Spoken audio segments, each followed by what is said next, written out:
अल्लाहुम्म सल्लि अला सय्यिदिना व मौलाना मुहम्मद व अला आलि सय्यिदिना व मौलाना मुहम्मद व बारिक वसल्लम। अल्लाहुम्म सल्लि अला सय्यिदिना व मौलाना मुहम्मद व अला आलि सय्यिदिना व मौलाना मुहम्मद व बारिक वसल्लम। अब शरीयत ने माल खर्च करने के फ़ज़ाइल भी हमें बताए और खर्च न करने की मज़म्मत भी बताई। इस तरह की बहुत सारी अहादीस हैं। एक किताब है फ़ज़ाइल सदक़ात। फ़ज़ाइल सदक़ात हज़रत मौलाना शेखुल हदीस ज़करिया रहमतुल्लाह ने लिखे, 2 जिल्दों पर है। तो फ़ज़ाइल सदक़ात अगर हम पढ़ते रहें तो हमें इन बातों का अंदाज़ा होगा। हम चंद बातें इंशाअल्लाह ताला मैं अर्ज़ कर रहा हूँ।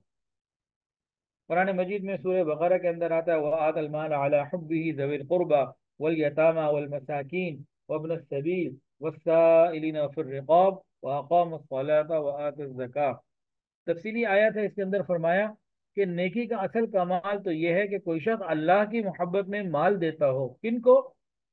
नेकी का असल कमाल क्या है कि कोई आदमी अल्लाह की मोहब्बत में माल देता हो। किनको? अपने रिश्तेदारों को, यतीमों को, गरीबों को, मुसाफिरों को, सवाल करने वाले यानी मांगने वालों को, कैदियों को, गुलामों की गर्दन छुड़ाने में खर्च करता हो। फिर आया कि नमाज और ज़कात भी पढ़ता हो, नमाज पढ़ता हो, कायम करता हो, ज़कात अदा करता हो।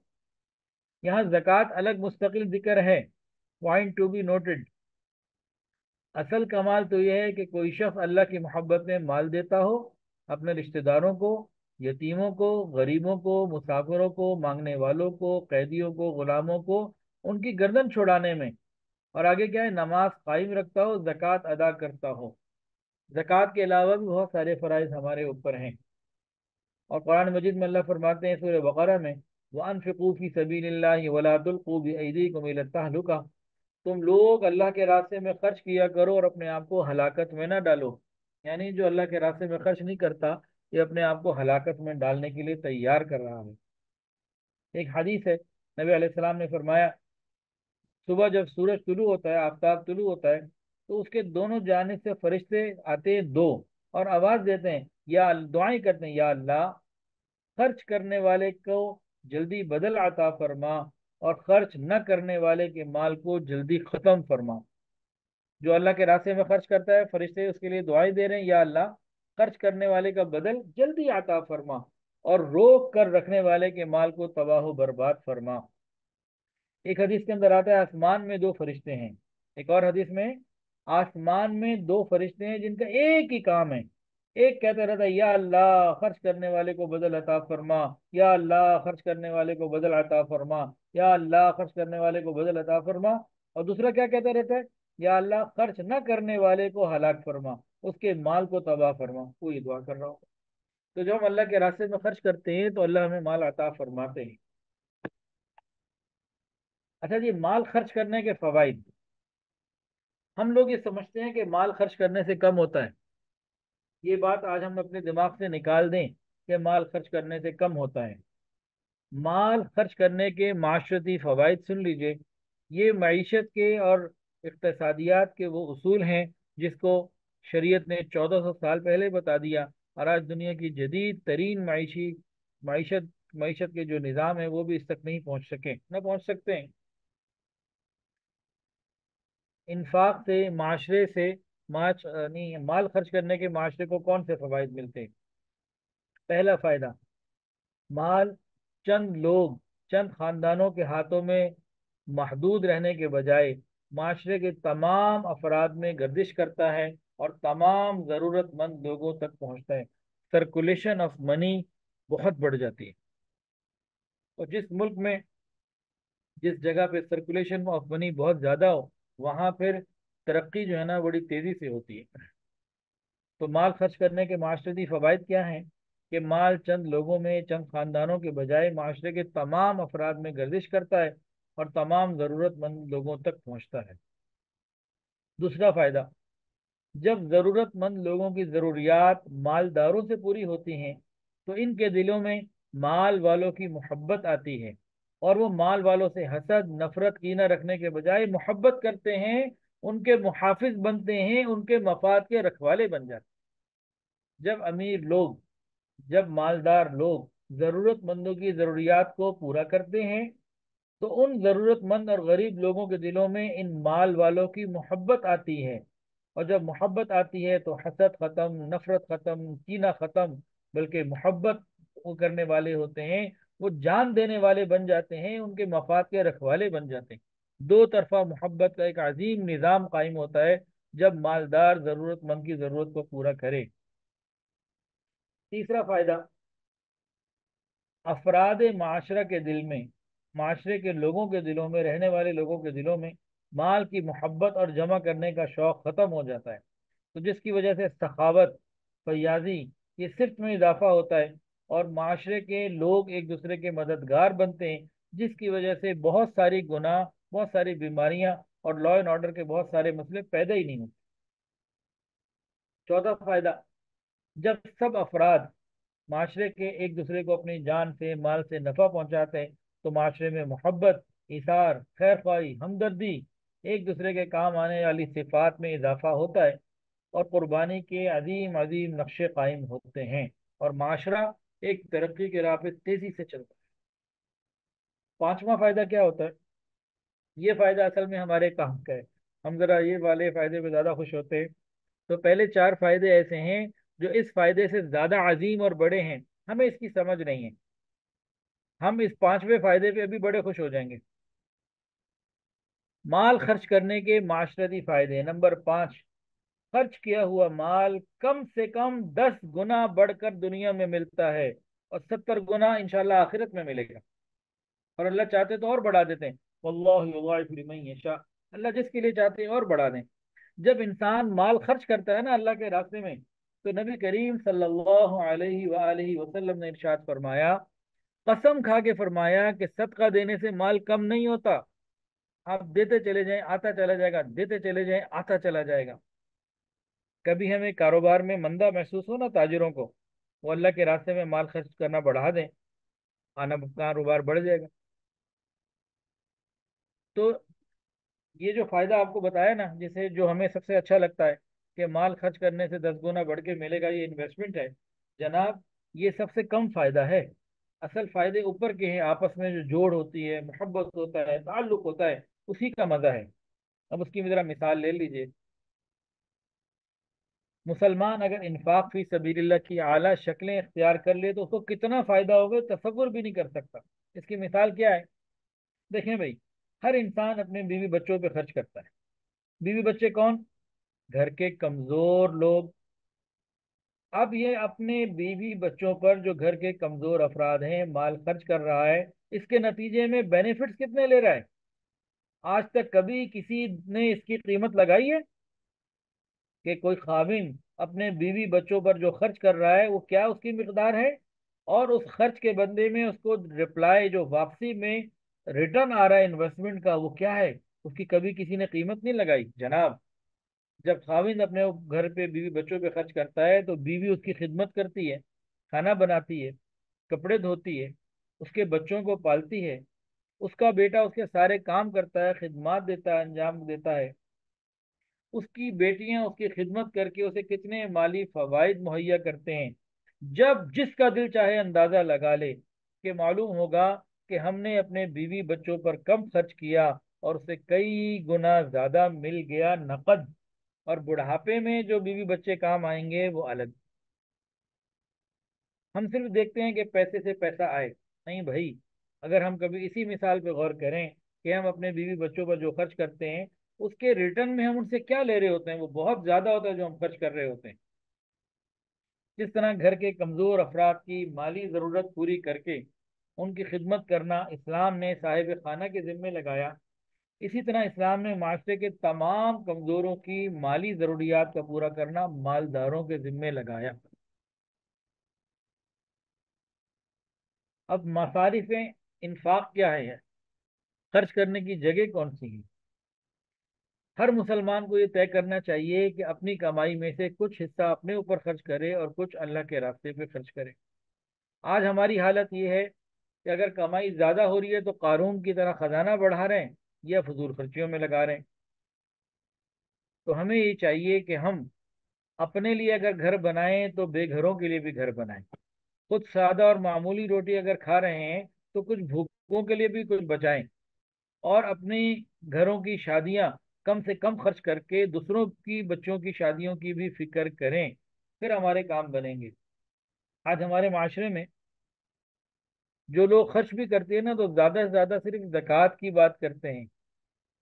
सिर्फ जक़ात अदा करने से इंसान कभी सखी नहीं बनता। जब मालो दौलत के कमाने और खर्च करने में हमारा तरीका नबी अलैहिस्सलाम जैसा हो जाए, सहाबा कराम जैसा हो जाए, तो क्या होगा? अल्लाह ताला की तरफ से खैरें आएंगी, रहमतें आएंगी, बरकतें आएंगी, आपस में मोहब्बत और जोड़ पैदा होगा।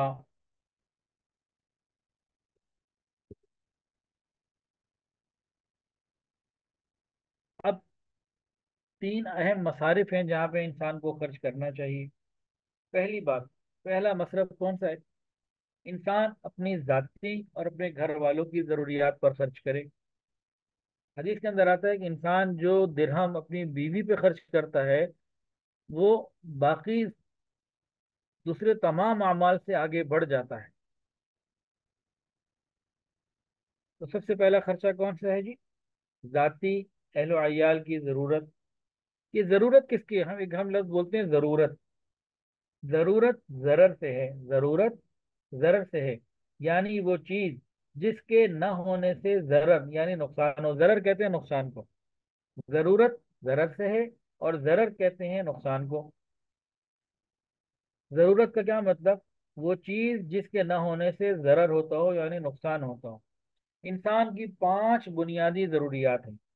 इंसान की बुनियादी ज़रूरियात जो शरीयत ने बताई वो पांच हैं, और ज़रूरत के बकदर उनको हासिल करना ये लाजिम। तो पांच चीज़ें कौन सी हैं? ताम, जिसमें खाना पीना दवाई इलाज ये सब चीज़ें आ जाती हैं। तो पहली चीज़ खाना पीना, दूसरी चीज़ लिबास, तीसरी चीज़ रिहाइश यानी घर, चौथी चीज़ सवारी, और पांचवी चीज़ निकाह।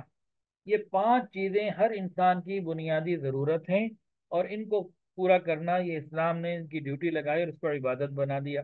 पांच चीजें कौन सी हैं? अपनी जो जाती जरूरियात हैं, खाने पीने की दवाई इलाज वगैरह, ये हो गया। लिबास, दूसरी चीज घर, सवारी और निकाह। इन तमाम चीजों के ऊपर खर्च करना, इनके जैसे निकाह होगा, लाजमी बात है फिर औलाद भी होगी, औलाद भी उसमें शामिल हो जाएगी। तो ये तमाम चीज़ों पे खर्च करना ये शरीयत ने फर्ज भी करार दिया, इबादत भी करार दिया, और ज़रूरी भी करार दिया। तो पहला तो ये है। दूसरा क्या है? इकामत दीन, आलाए कलिमतुल्लाह के लिए खर्च करना। याद रखिए, मुसलमान के जान और माल का जो मौजू और मकसद है, वो ख्वाहिशात पर खर्च होना नहीं। हमारी जान, हमारा माल, ये ख्वाहिशात पर खर्च होने के लिए नहीं है। हमारी जान, हमारा माल हुजूर पाक सल्लल्लाहु अलैहि वसल्लम के दीन को जिंदा रखने पर खर्च करना है। जिस काम के लिए नबी अलैहिस्सलाम दुनिया में तशरीफ लाए, दीन की मेहनत, उस दीन को जिंदा रखना, इसमें जितना हमारा माल लगे, जितनी हमारी जान लगे, जितने इसमें हम फिक्र करें, और दीन के सारे शोबे सुन्नत के मुताबिक जिंदा होते चले जाएं, ये हमारा दूसरा मकसद है। पहला मकसद क्या है खर्चे का? अपनी ज़रूरियात पूरी करना। दूसरा, इकामत दीन, दीन के अहया के लिए खर्च करना। अल्लाह के महबूब सल्लल्लाहु अलैहि वसल्लम ने जिस दीन के लिए इतनी तकलीफें उठाई, पेट पे पत्थर बांधने पड़े, नबी अलैहिस्सलाम को लोगों ने बुरा भला कहा, नबी अलैहिस्सलाम ने फाके बर्दाश्त किए, नबी अलैहिस्सलाम ने तकलीफें बर्दाश्त की, सिर्फ दीन को जिंदा करने के लिए। तो मुसलमान को अल्लाह ने माल जो दिया, अपनी ख्वाहिशात, सॉरी, अपनी बुनियादी ज़रूरियात पूरी करने के बाद दीन के रास्ते में खर्च करे। इकामत दीन। अब इकामत दीन में कहाँ खर्च करे, कैसे खर्च करे? मिसाल के तौर पर मसाजिद बनाना, मसाजिद की माहाना मेंटेनेंस, माहाना अखराजात, तनख्वाहें इमाम साहब की और बाकी लोगों की। दीन के जितने मदारिस हैं उनकी तमाम ज़रूरियात, मकातिब कुरानिया, कुरान मजीद जहाँ जहाँ पढ़ाया जाता है उन पर खर्च। इसी तरह जो लोग तबलीग के लिए निकलते हैं, जिहाद के लिए निकलते हैं, जो दीन के जितने शोबे हैं, दीन के शोबों पर खर्च करना, ये इंसान का दूसरा काम आ गया। नंबर तीन, पहला था अपनी ज़रूरियात पे खर्च करना। अपनी ज़रूरियात पांच हैं: खाना पीना दवाई वगैरह, दूसरी लिबास, तीसरी रिहाइश यानी घर, चौथी सवारी और पांचवी निकाह। पांच ज़रूरियात हमारी ये हैं। उसके बाद क्या था? अल्लाह के रास्ते में खर्च करना, दीन के लिए, जहाँ दीन का काम हो रहा हो वहां खर्च करना। तीसरा, आमतुन्नास और मखलूक खुदा पर खर्च करना, मुसलमान के जान और माल के खर्च का। तो तीसरा जो मौका है वो इंसान की, दूसरे इंसानों की, दुनिया की ज़रूरियात को पूरा करना।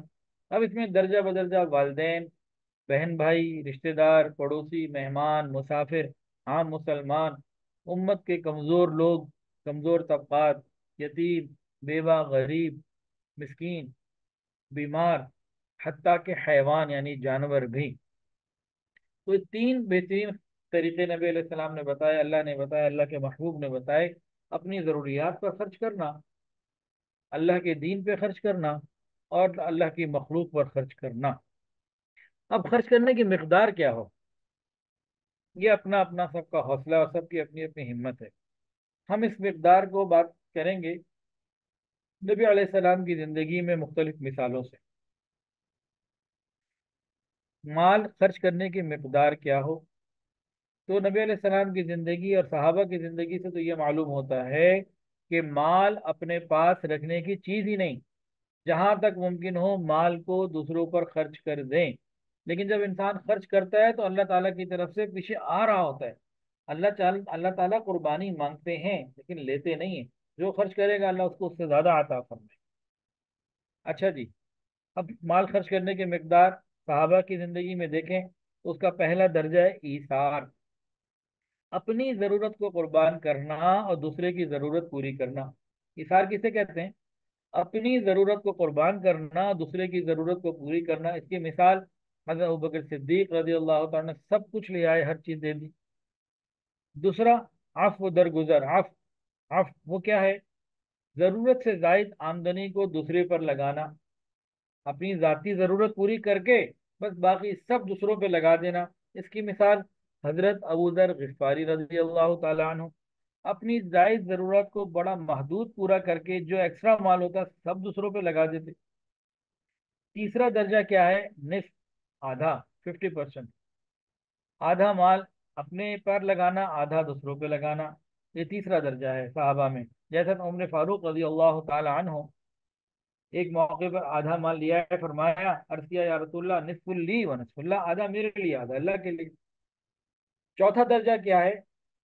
वन थर्ड, आमदनी का एक तिहाई, अपनी आमदनी का, अपनी कमाई का वन थर्ड दूसरों पे खर्च करना। बुखारी शरीफ की रिवायत है कि एक दो लोग थे, कहीं जा रहे थे, उन्होंने बादलों में से आवाज सुनी कि बादल ये कह रहे थे भाई फलां के बाग में जाओ और वहां जाके बरसो। तो बड़ा हैरान हुआ कि बादलों में से ये आवाज आई। तो बादल जिस तरफ जा रहे थे ये बंदा भी उस बादलों के रुख पे चल पड़ा। चलते चलते उसने देखा कि बादल एक खेत के ऊपर गए, एक बाग पे, खेत पे, वहां जाके बरसना शुरू हो गए। ये शख्स बड़ा हैरान हुआ कि या अल्लाह, ये क्या माजरा है कि एक ही खेत पे हैं, बाकी इधर उधर नहीं। अब ये चलते चलते मालिक की तलाश में था। एक शख्स नजर आया, उसने कहा तुम्हारा नाम ये है? हाँ मेरा नाम यही है, तुम्हें कैसे पता? कहा मैंने बादलों से भी सुना कि बादलों में आवाज आ रही थी कि भी बादलों को किसी ने कहा कि फलां के बाग में जाओ और वहां जाके बरसो। तो पूछा, ए अल्लाह के बंदे, तेरा कौन सा अमल है कि बादलों को यूं हुक्म दिया जा रहा है? उसने कहा भाई ये बात बताने वाली तो नहीं है, लेकिन चूंकि तुम्हें वैसी ही बात पता लग गई है तुमसे, क्या छुपाऊं भी क्या, तो कैसे छुपाऊं। तो मैं अपने बागात में काम करता हूँ, खेतों में काम करता हूँ। जितनी मुझे आमदनी होती है मैं तीन हिस्से करता हूँ। पहला हिस्सा री इन्वेस्ट कर देता हूँ, दोबारा लगा देता हूँ। दूसरा हिस्सा अपने बीवी बच्चों के लिए, और तीसरा हिस्सा अल्लाह के लिए।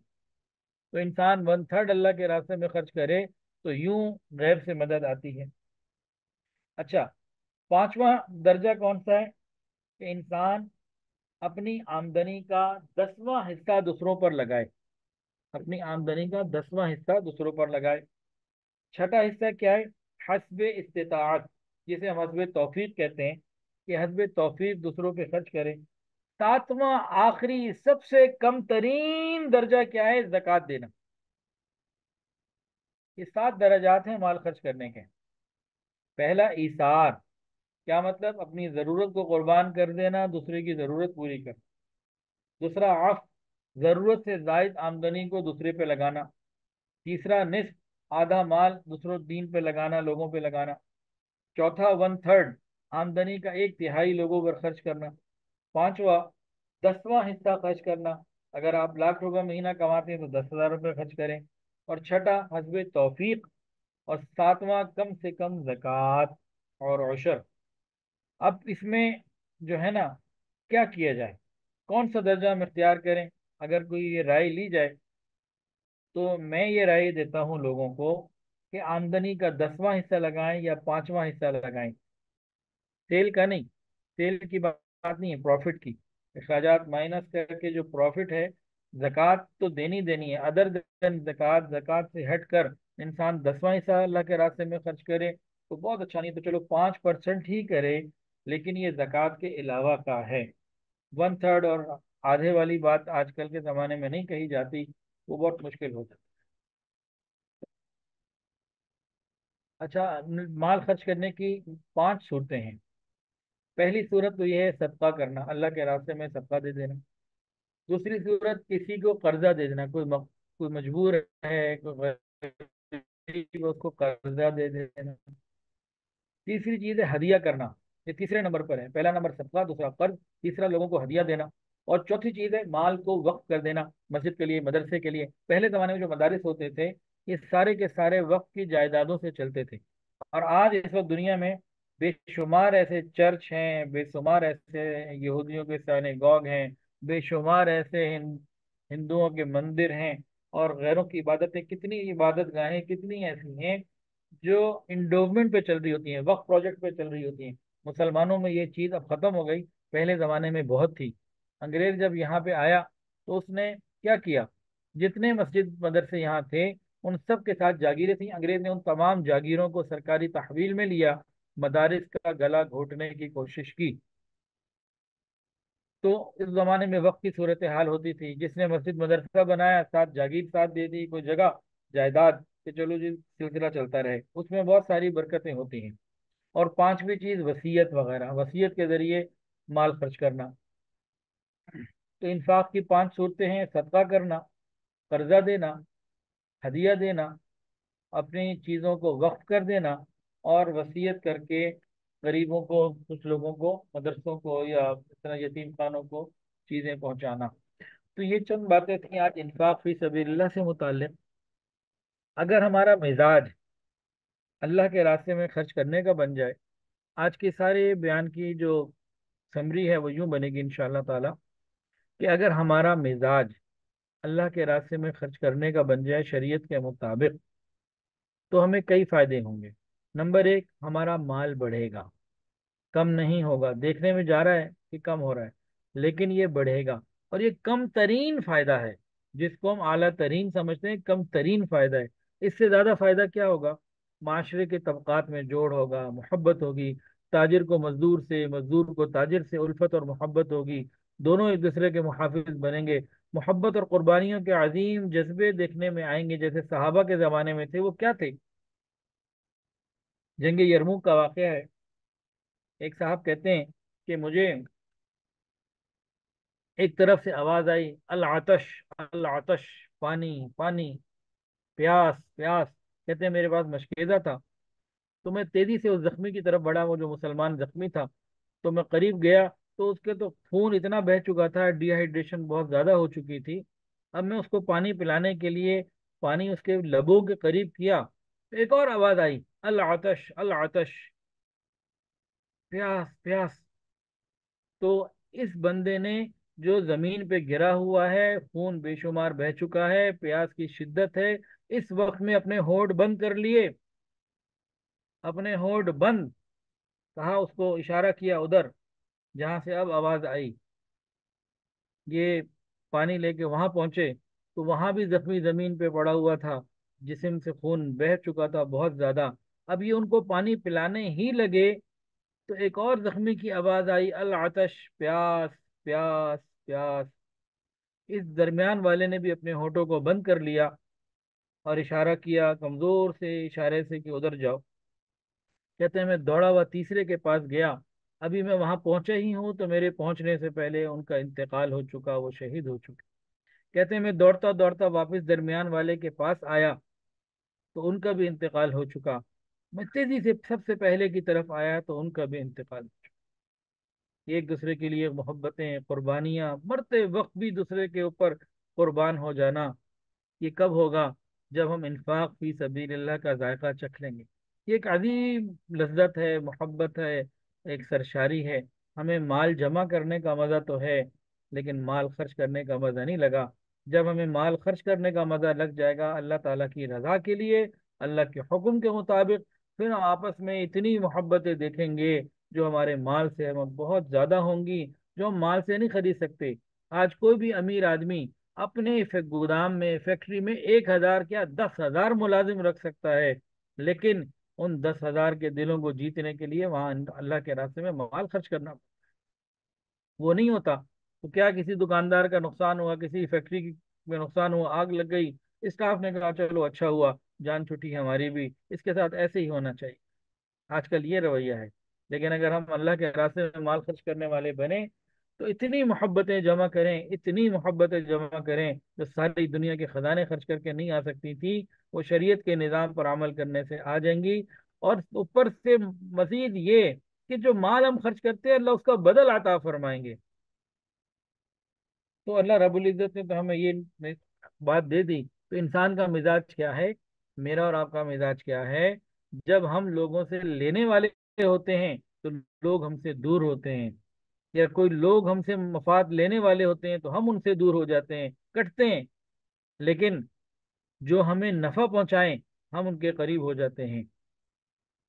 तो इसी तरीके से अगर हम उम्मत का हर तबका, हर शख्स एक दूसरे को नफा पहुंचाए तो आपस में मोहब्बतें होंगी। और ये वो मोहब्बतें और सुकून और लज्जत है जो पैसे से नहीं तोली जा सकती। अल्लाह ताला हमें नबी करीम सल्लल्लाहु अलैहि वसल्लम के तमाम तरीक़ों पर अमल करने की तौफीक अता फरमाए।